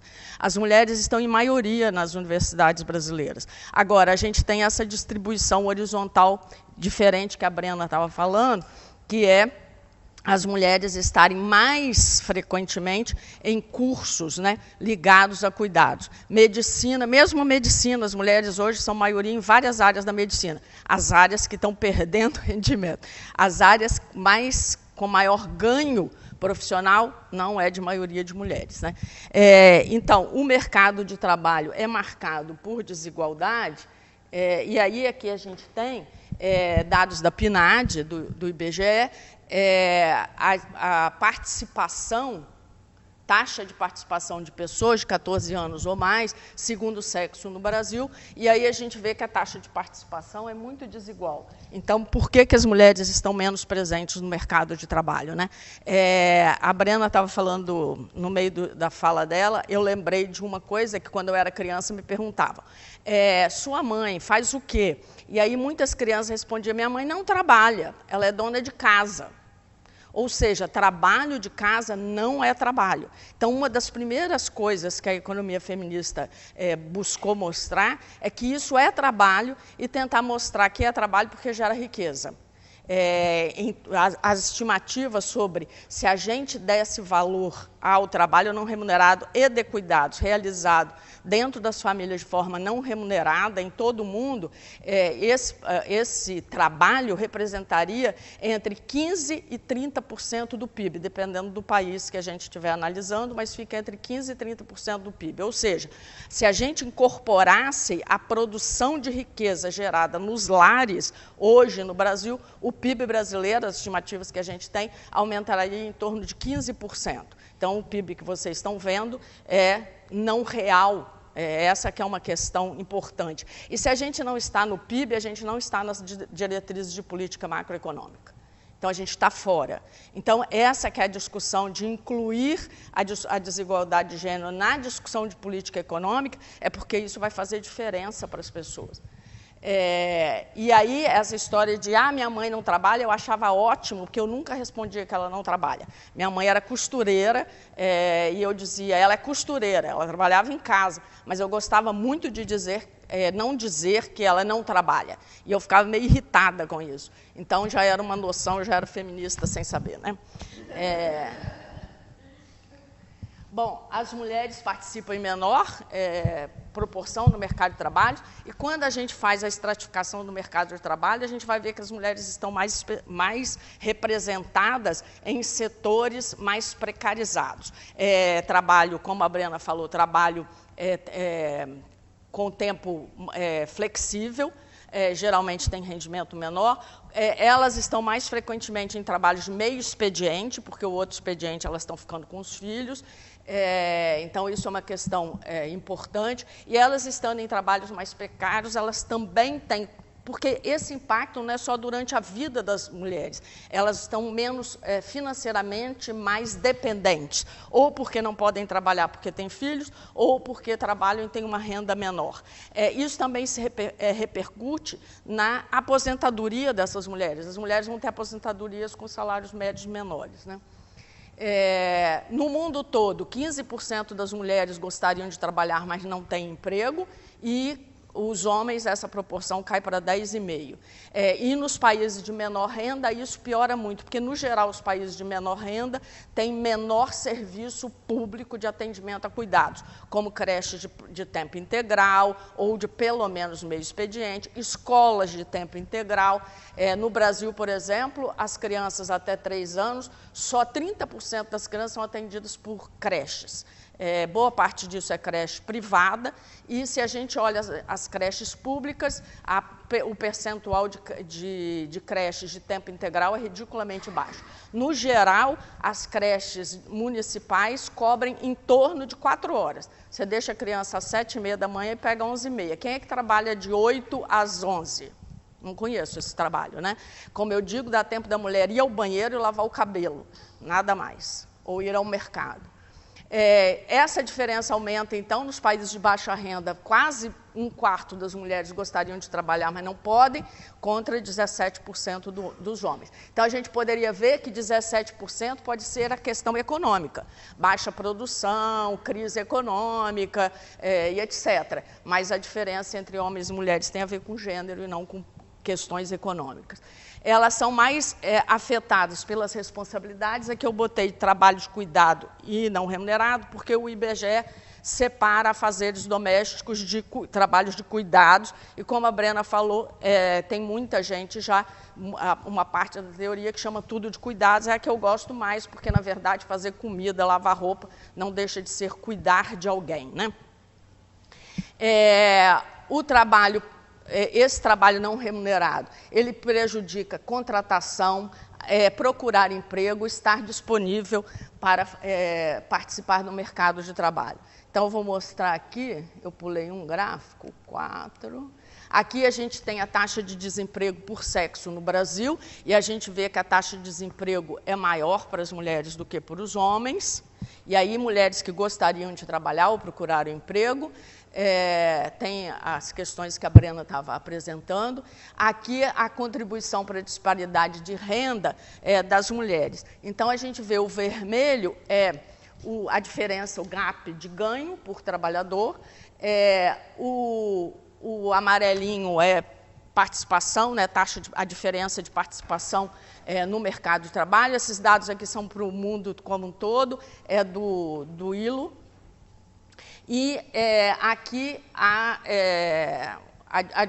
diferença de renda do trabalho, e aí a diferença por grupos de países de alta renda e de baixa renda, a gente vê que a diferença aumenta. Aqui é quanto as mulheres ganham em termos dos homens, tá? Os homens são 100, então quanto menor o percentual aqui é o quanto que as mulheres ganham, 33% do salário dos homens, nos países de alta renda, 58%.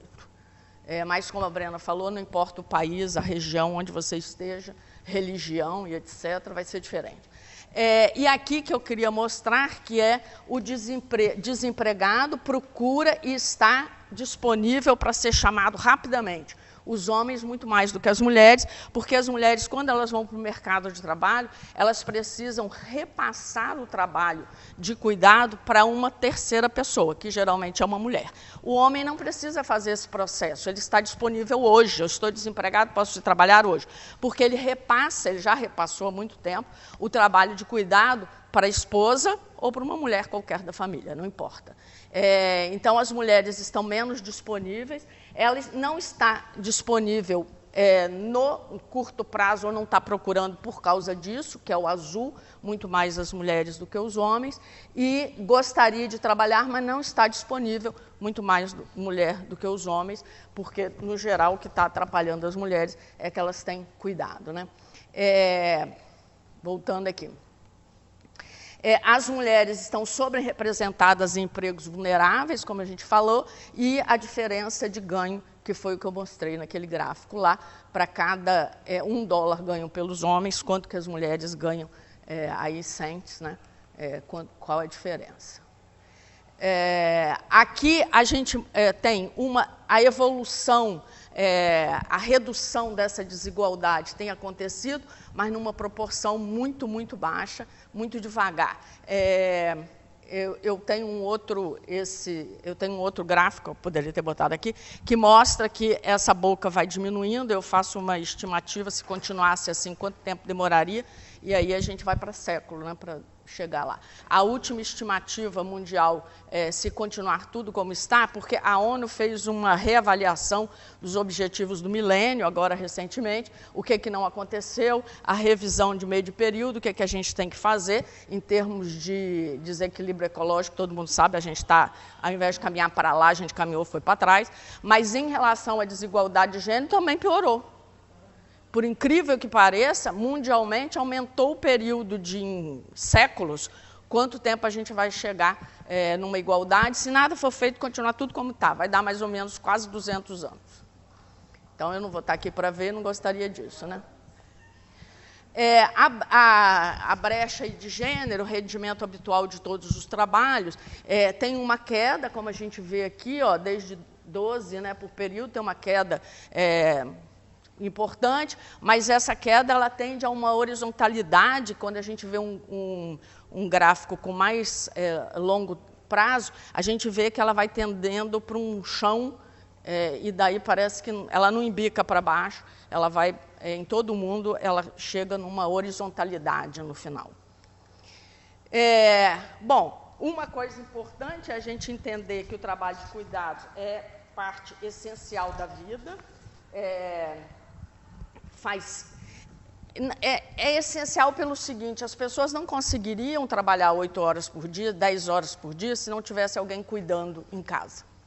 Não importa agora se é alguém que você terceirizou, a mulher foi para o mercado de trabalho porque ela conseguiu terceirizar o trabalho dela, e o fato do trabalho de cuidado não ser socialmente bem distribuído dentro de casa entre o masculino e o feminino, e na sociedade como um todo, entre família, Estado, instituições de Estado, né, serviços públicos, e setor privado, comunidade. Eu digo o seguinte: para a gente resolver a questão do cuidado, a gente tem que fazer uma revolução muito, muito grande. Primeiro, dentro da família, essa redistribuição que tem a ver com educação. Educar as crianças, que trabalho de cuidado é de todo mundo. Então, já tem exemplos de países, na Dinamarca, na Noruega, onde as crianças, na primeira infância, brincam de casinha, meninos e meninas. Isso faz parte da educação infantil nas escolas, mostrando para os meninos que trocar fralda, dar banho na boneca, varrer a casinha, cozinhar, é uma brincadeira em que homens e mulheres participam igualmente dessa brincadeira. Então, esse tipo de educação, desde a primeira infância, né, a Iudete briga muitíssimo porque que a gente só dá boneca, coisas rosas para as meninas, e para os meninos a gente dá a bola, o carrinho, a espada, que conquiste o mundo, e para as mulheres fique dentro de casa e cuide dos outros, né? E a gente não ensina que cuidar é de todo mundo, né? Eu acho que a gente poderia dar a bola, o carrinho, a espada para as meninas e boneca para os meninos, indiferentemente, né? Não fazer o quartinho rosa e o quartinho azul. A gente entra em loja de brinquedo, é uma tristeza, né? Porque é uma divisão muito clara, muito marcada. Quando você vai buscar jogos, você tem que ir na parte azul. Né? Eu sei porque eu tenho uma sobrinha pequenininha e dou muito jogo, coisas de música para ela, eu tenho que ir na parte azul, porque na parte rosa não tem isso. Tem só o carrinho da cozinha, panelinha, eu me recuso a fazer isso. a dar esse tipo de presente. Então, começa na educação que a gente tem que fazer o diferencial, né? Para o adulto entender que ele cuidar faz parte da vida.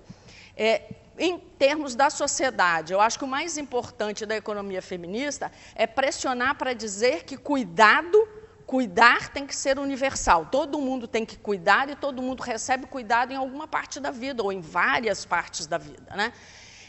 E a sociedade tem que entender que cuidar faz parte da vida de todo mundo. Então, eu digo o seguinte, quando começou o trabalho a ser robotizado, a informatização a chegar no mercado de trabalho, a grande propaganda que se vendia dessa história é que, a partir daí, a gente não precisaria mais trabalhar 8 horas por dia, que a gente poderia trabalhar menos horas por dia e dedicar mais tempo ao que a gente quisesse, né? Ao nosso lazer, a um aprendizado, a um hobby, a qualquer coisa. E a gente trabalharia menos tempo. O que a gente viu no mercado de trabalho foi uma evolução um pouco contrária. Hoje, quem trabalha 8, 10, 12 horas por dia e muita gente não trabalha, não participa. E essas pessoas que trabalham 8, 10, 12 horas por dia, só é possível fazer isso porque alguém cuida. E esse cuidado não é custo de ninguém, é custo só de quem cuida, sem receber nada. Então, a empresa não paga por esse cuidado, apesar de ter um funcionário disponível para ela durante 10 horas por dia.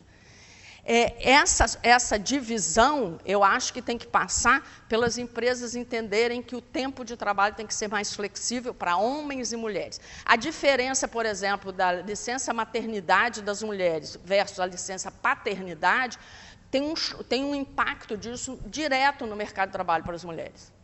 Porque elas engravidam e elas vão ficar fora do trabalho durante 4 meses. Então, se eu estou empregando, tem uma jovem mulher em idade reprodutiva e um jovem homem em idade reprodutiva. Ele ter 5, 10, 15 filhos não vai fazer a menor diferença para o trabalho dele. Agora, se essa mulher tiver 3, 4, 5 filhos, eu vou ter um problema, porque a cada ano ela vai estar saindo e ficando 4 meses fora. Então, por que é importante a licença parental? Igual para ambos, para não fazer a diferença no mercado de trabalho. Então, eu acho que esse tipo de política, a gente tem que fazer uma mudança também na relação das empresas privadas com a contratação da mão de obra. Caso contrário, a gente não muda, não são as mulheres sozinhas que vão mudar e não são elas repassando o trabalho para o homem dentro da casa, dividido só entre eles, que vai resolver o problema também. A gente precisa, por exemplo, reduzir desigualdade de renda no mundo. A gente precisa que as famílias mais pobres tenham acesso a creche de tempo integral e escolas de tempo integral até 14 anos de idade. Caso contrário, as mulheres que têm filhos e têm menor renda, que não conseguem pagar babá, nem conseguem pagar creche, elas não entram no mercado de trabalho. Essas mulheres estão nos mercados de trabalho mais precarizados. E é um ciclo de pobreza. Então, a gente faz o seguinte, mulheres que têm filhos e são pobres vão ser mantidas na pobreza. Só dão um salto para o mercado de trabalho as mulheres que tiveram qualificação, conseguiram um trabalho remunerado, que é suficiente para elas pagarem um babá ou uma creche de tempo integral. Essas têm capacidade de caminhar no mercado de trabalho. As outras não. Então, a gente já faz uma segregação por renda que tem a ver com gênero. Elas se intercambiam. A desigualdade no Brasil, por exemplo, é feminina e é negra, né? Porque a maioria da população que é de menor renda no Brasil é racializada. São as pessoas que se autodeclaram pretas ou pardas, segundo a denominação do IBGE.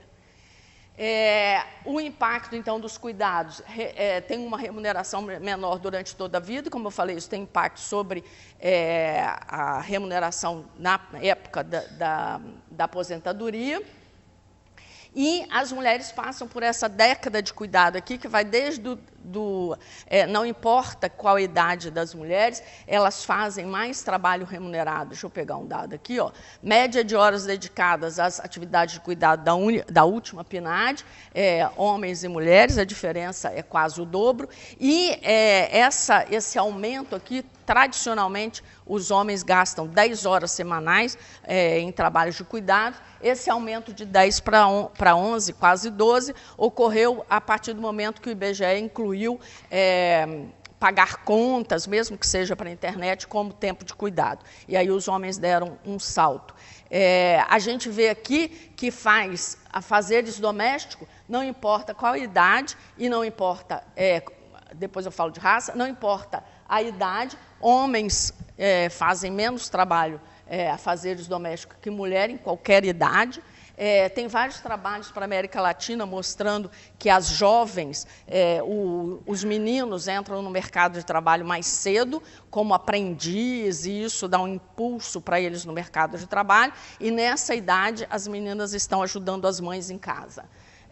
Então, isso também tem um impacto para elas participarem do mercado de trabalho futuramente. E não importa a raça, as mulheres gastam sempre mais horas de trabalho não remunerado do que os homens. Essa parte que eu já passei. Então, quase 100% das mulheres realizam trabalho afazeres domésticos.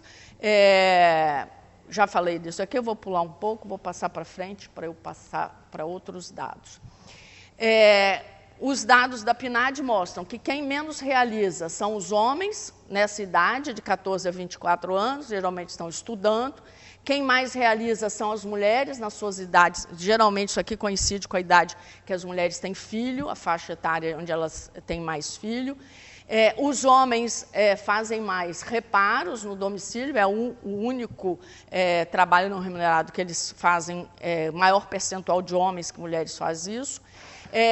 Quando a gente olha os dados por raça / cor, segundo a autodenominação do IBGE, que as pessoas usam, as pessoas pretas e pardas fazem muito mais trabalho de cuidado do que as brancas, porque, no geral, as mulheres pretas e pardas, um percentual maior delas está na faixa de renda mais baixa, e as mulheres brancas estão mais presentes, quando a gente racializa os dados de renda, elas estão mais presentes nas faixas mais altas, onde elas conseguem repassar os dados, o trabalho de cuidado. Mulheres, não importa se elas estão ocupadas ou não, elas gastam mais horas de trabalho do que os homens, que é o 14, que é esse aqui que eu mostrei. Então, as mulheres, mesmo ocupadas, elas gastam mais horas do que os homens. O que é interessante aqui é que os homens gastam mais horas no trabalho não remunerado quando eles moram sozinhos, e as mulheres quando coabitam, ou seja, as mulheres cuidam de todo mundo e os homens cuidam no máximo deles mesmos, né? Que é o que esse dado mostra. Aqui é a pesquisa de cuidados, vou passar meio rápido. A gente teve resposta em todas as regiões, em todos os estados, 3.600 pessoas, a maioria foi de mulheres. Segundo a IUDET, os homens não gostam de responder pesquisa, ou não se sentem confortáveis. Aqui está a distribuição das pessoas pela autoidentificação segundo o gênero. E além das respostas via internet, a gente fez 16 entrevistas diretas com homens e mulheres de regiões variadas e também variando tanto profissão quanto raça / cor.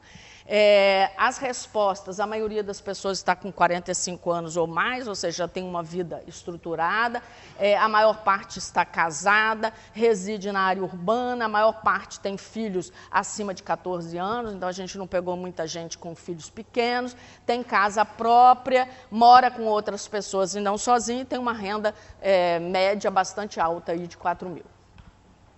Aqui é o número de filhos por segundo raça, respostas das mulheres. A gente vê aqui é autodenominação, porque tinha as várias possibilidades dentro do questionário. A gente vê que as mulheres estão numa faixa mais ou menos próxima de número de filhos.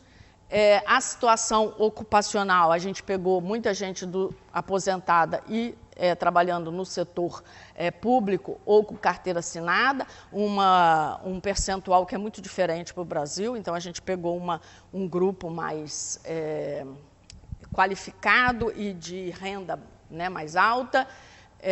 A situação ocupacional aqui, o que a gente pode destacar é que quando a gente olha desemprego, mesmo nesse grupo aqui, as mulheres pretas e pardas têm desemprego mais alto, se a gente somar as duas aqui, vai ter maior do que brancas.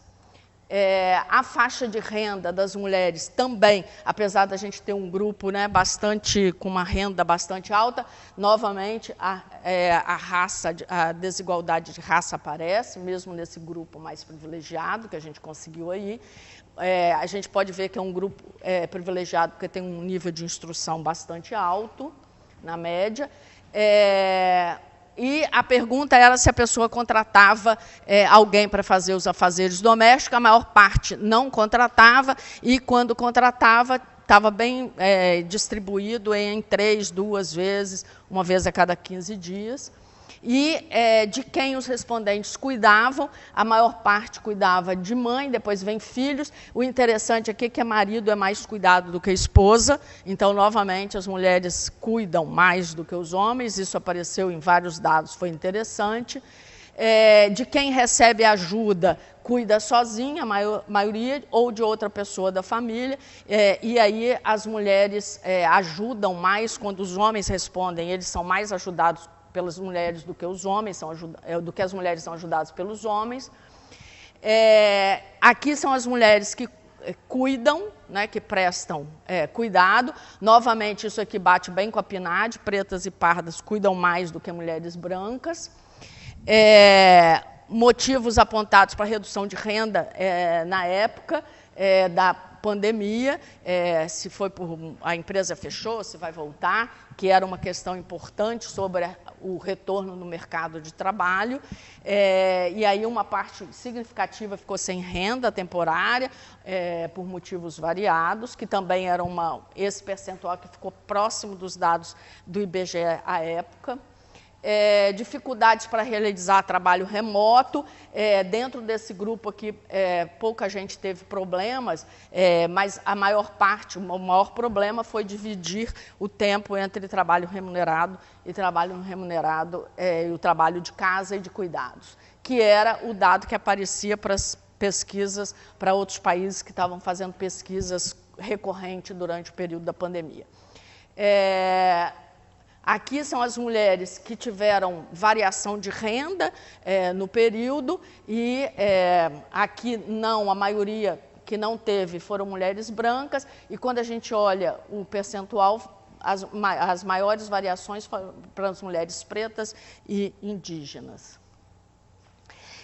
Aqui o tempo despendido em cuidar dos filhos durante a pandemia, aqui para as mulheres e aqui para os homens, 70% diz que aumentou o tempo, as mulheres 80% diz que aumentou o tempo geral para acompanhar atividades educacionais, atividades recreativas, quase 70% dos homens, quase 75% das mulheres, tomar conta de crianças, 70% dos homens, mais de 80% das mulheres. Novamente aparece que o cuidado que foi para dentro de casa na pandemia, mesmo para aquelas mulheres, né, que pagavam babá ou tinham creche para os filhos, quando os filhos vieram para dentro de casa, o trabalho também sobrou mais para elas. Aqui são as mulheres que redução de renda, era só um gráfico para fechar. E aí a gente, no final, fez algumas discussões sobre políticas públicas, aí eu trouxe aqui algumas diretrizes principais de políticas públicas que seriam importantes para a redução de desigualdade de gênero. Então, o primeiro é entender que o cuidado é um direito universal, então a gente deveria fazer políticas de inclusão, de expansão de serviços públicos para todo mundo, né? Mais e melhores serviços, melhor distribuição do tempo de cuidados entre famílias, Estado e setor público, setor privado, perdão. Teve um seminário com pessoas aqui da América Latina durante a pandemia, em que eu, de repente, assim, me toquei numa coisa muito fantástica. No comentário, batendo papo no seminário, e aí conclusão, quando o serviço público não é universal, ele é de baixa qualidade. Porque o diagnóstico geral é que o serviço público na América Latina é de baixa qualidade, porque ele é feito para pobre. Né? O transporte público é ruim porque é para pobre. Só pobre vai andar de transporte público, você vai andar de carro. Então, se você não precisa de transporte público, você vai fazer para eles, os pobres. O serviço de saúde também não é para quem consegue pagar seguro-saúde, é para quem não tem dinheiro, então é para pobre. A escola pública, idem. Então, quando a gente compara o serviço público entre os países, né, em que o serviço público é universal, ou seja, todo mundo usa, o serviço público é de boa qualidade, porque todo mundo briga para que ele seja de boa qualidade. Né? E aqui no Brasil, como na América Latina em geral, o serviço público é de baixa qualidade, porque ele não é para todo mundo. Reeducação, que é aquela história que eu estava falando, ensinar meninos e meninas desde cedo, né? Tem um papel importante. Creches e escolas públicas, primeiro, de qualidade e de tempo integral, são fundamentais para a gente reduzir desigualdade de renda, permitir que as mulheres se aperfeiçoem, reentrem no mercado de trabalho, participem do mercado de trabalho de forma mais plena. Além de todas aquelas coisas que a Brenda estava falando, reduzir preconceitos e coisas que tais, mas isso aqui é um ponto importante. As empresas deveriam incorporar o tempo de cuidados como tempo da pessoa, tempo de existência da pessoa. Cuidados deveria ser parte integrante das decisões políticas econômicas.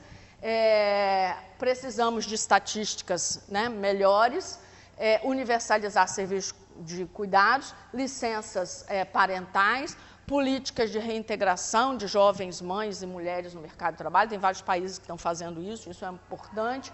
Garantia de remuneração igual, a legislação que a Brenda lembrou, e pesquisas de uso de tempo de conta nacional, de conta satélite do trabalho não remunerado, para a gente ver o impacto desse trabalho no PIB. Então, era isso. Muito obrigada.